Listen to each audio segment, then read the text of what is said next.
امام سنت الشام امام محمد رضا خان فاضل بریلوی رضی اللہ تعالیٰ عنہ کے ملاقات کا عشق مصطفیٰ صلی اللہ تعالی وسلم کمال کا، اور آپ نے جس انداز کے اندر آقا علیہ السلام کی بارگاہ میں اپنے آپ کو پیش کیا، آج کا کوئی مفتی بھی اس انداز میں اپنے آپ کو حضور کی بارگاہ میں پیش نہیں کر سکتا۔ آپ یہ صرف شعر سنتے ہیں، آپ اس شخصیت کو جانتے نہیں، وہ شخصیت ہے کون اور کہہ کیا رہی ہے۔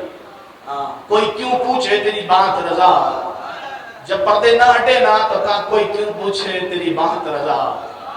کہنے لگے جی اٹھا دو پردہ دکھا دو چہرہ کہ نور باری حجاب میں ہے۔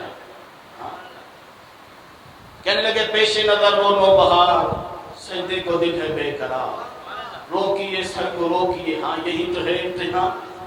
پیش نظر وہ نو بہار، سجدے کو دل ہے بے قرار، روکیے سر کو روکیے ہاں یہی تو ہے امتحان۔ امام محمد رضا جب حضور کی بارگاہ میں پہنچے نا، جب حضور کا گنبد خضرا شریف دیکھا، کیفیت تاری ہوتی ہے۔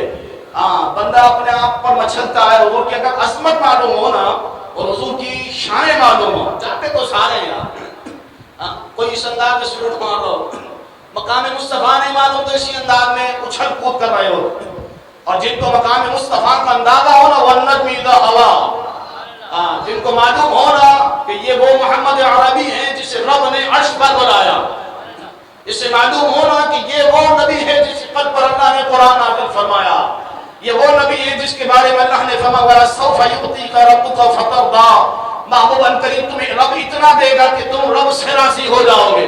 اگر مقام مصطفیٰ معلوم ہو نا تو اللہ تعالیٰ پھر اس انداز میں حاضریاں نہیں ہوتی ہیں، پھر سر جھکا کر کہتے ہیں پیش نظر وہ نو بہار، سجدے کو دل ہے بے قرار، روکیے سر کو روکیے ہاں یہی تو ہے امتحان۔